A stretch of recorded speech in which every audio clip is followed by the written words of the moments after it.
ارشاد باری تعالی ہے من یطع الرسول فقد اطاع اللہ ومن تولی فما ارسلناک علیہم حفیظا. جس نے رسول اللہ صلی اللہ علیہ وسلم کا حکم مانا بس اس نے کس کا مانا؟ رب کریم کا.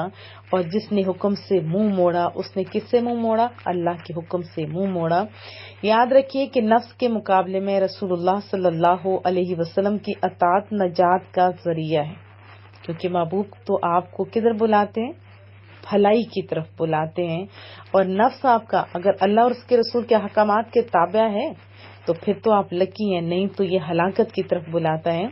رسول اللہ صلی اللہ علیہ وسلم نے بخاری شریف کی حدیث طیبہ ہے، ابو موسیٰ اشعری راوی ہے، مفہوم بتا رہی ہوں کہ کوئی شخص اپنی قوم کو ڈراتا ہے کہ میں نے ایک بہت بڑا لشکر دیکھا، خود کو بچا لو. تو جس نے اس بندے کی بات سن لی اور وہ محفوظ مقام پر چلا گیا تو وہ تو بچ گیا، وہ گروہ تو بچ گیا.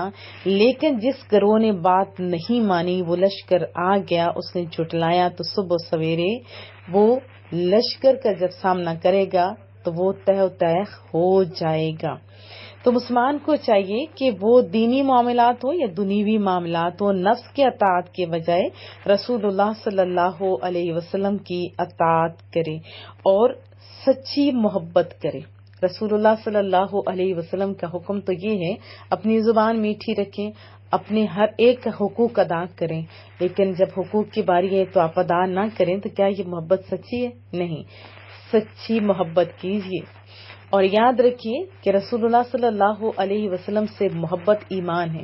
محبوب نے فرمایا کوئی اس وقت تک مومن ہو ہی نہیں سکتا جب تک میں اسے جان، مال، عزت، آبرو ہر چیز سے زیادہ پیارا نہیں ہو جاتا. اگر آپ کو محبت ہوتی تو اس طرح حملے نہ ہوتے. یہ دن بدن جو حملے کر رہے ہیں نا، یاد رکھیے اس میں آپ بھی اپنا کردار ادا کر سکتے ہیں. کیسے؟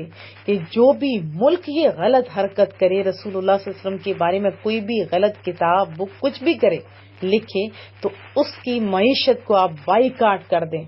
آپ بائیکاٹ کریں گے تو اس کی معیشت تباہ ہو جائے گی، تو کبھی کوئی دوسری قوم جرأت نہیں کرے گی یہ حرکت کرنے کی.